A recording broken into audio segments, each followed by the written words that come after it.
Ladies and gentlemen, I would like to commend the European Union initiative to organize the 5th Brussels Conference on Supporting the Future of Syria and the region, co-chaired by the United Nations.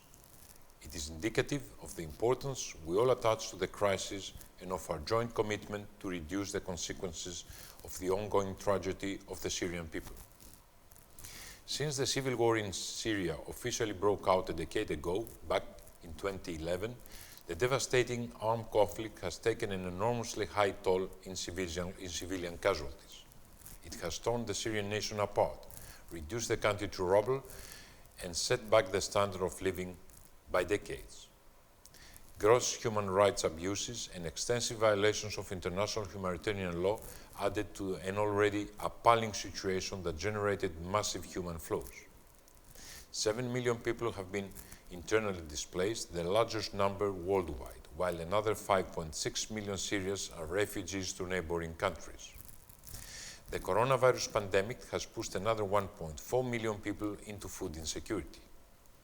Syria is still the theater of merciless proxy war. Syria should cease being the playground for foreign interests and agendas that have nothing to do with the welfare and the future of the Syrian people and the country itself.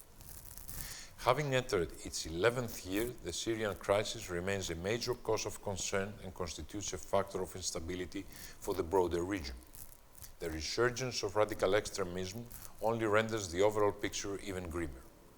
Humanitarian assistance, shelter, healthcare, food, water, education and protection are still urgently needed, especially in the north. The economy has collapsed. Greece, from the very first moment of the crisis, has received thousands of Syrian refugees, providing them with social and humanitarian assistance.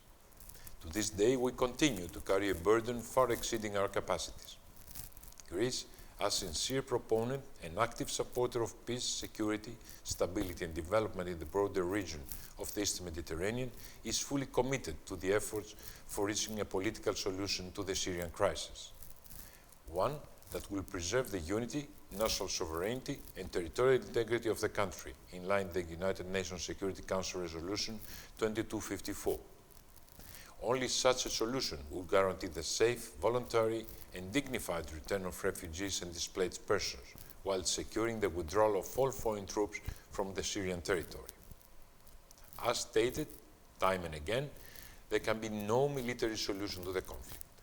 Sustainable peace and stability can only be achieved through an inclusive, Syrian-led and Syrian-owned political solution that will respond to the concerns of all segments of the Syrian society.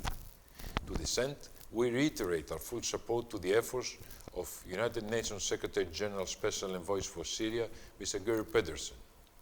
We hope that under his guidance, the Constitutional Committee will be able to find its way towards concrete results as soon as possible. Today's conference reconfirms the commitment of the international community to stand by the Syrian people and offer them some relief and hope. In this spirit, Greece, in a symbolic gesture of solidarity to the ongoing efforts, is ready to pledge again this year a symbolic contribution